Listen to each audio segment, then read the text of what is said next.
وبرکاتہ بسم اللہ والحمد للہ والصلاة والسلام علی رسول اللہ اما بعد. عزیز طلباء، چند دنوں کے بعد پھر سے ایک مرتبہ دروس البلاغہ کے درس کے ساتھ آپ کی خدمت میں حاضر ہوں. ہم نے چند دنوں پہلے انشاء کے بارے میں پڑھنا شروع کیا. انشاء کی دو قسمیں، طلبی اور غیر طلبی، پھر طلبی کی تعریف اور پھر انشاء غیر طلبی کی تعریف. پھر انشاء طلبی کن چیزوں سے بنتا ہے؟ امر، نہیں، استفہام، تمنی اور ندا. امر کے بارے میں ہم نے تفصیل کے ساتھ پڑھا کہ اس کا کیا معنی ہے، اس کے کیا صیغے ہیں اور کن معنوں کے لیے اس کو استعمال کیا جاتا ہے.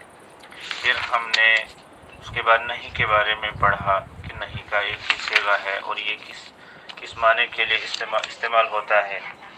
اور آج جو ہم نے پڑھنا ہے مختصر سا درس ہے. صاحب کتاب نے لکھا ہے وَأَمَّا الْإِسْتِفْهَامُ فَهُوَ طَلَبُ الْعِلْمِ بِشَيْءٍ. رہا استفہام تو وہ ہوتا ہے کسی چیز کے بارے میں علم کو طلب کرنا. کسی چیز کے بارے میں علم کو طلب کرنا استفہام کہتے ہیں.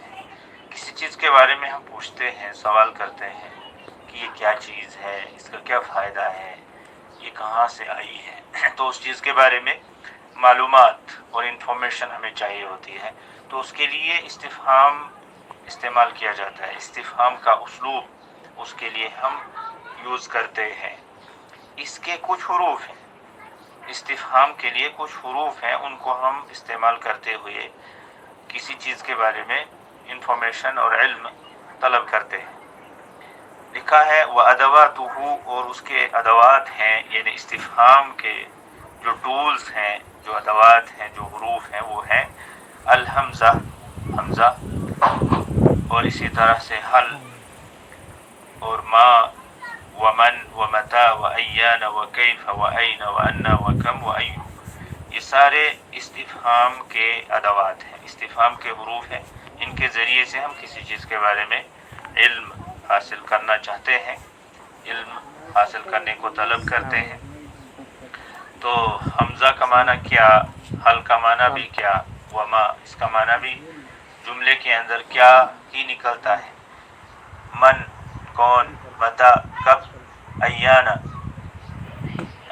جب، وکیف کیسے، واینا کہاں، وانا کیسے، اور کم کتنے، وایو کون سا. تو اس طرح سے ان حروف کے ذریعے سے ہم کسی چیز کے بارے میں علم حاصل کرنا چاہتے ہیں، علم کو طلب کرتے ہیں. تو فی الحال ہم اس کتاب میں اسی پر بحث کرتے ہیں. باقی جو کچھ بھی ہے اس کو آئندہ دروس میں انشاءاللہ تعالی پورا کیا جائے گا. اللہ تعالی ہمیں ہمت اور توفیق عطا فرمائے. والسلام علیکم ورحمۃ اللہ وبرکاتہ.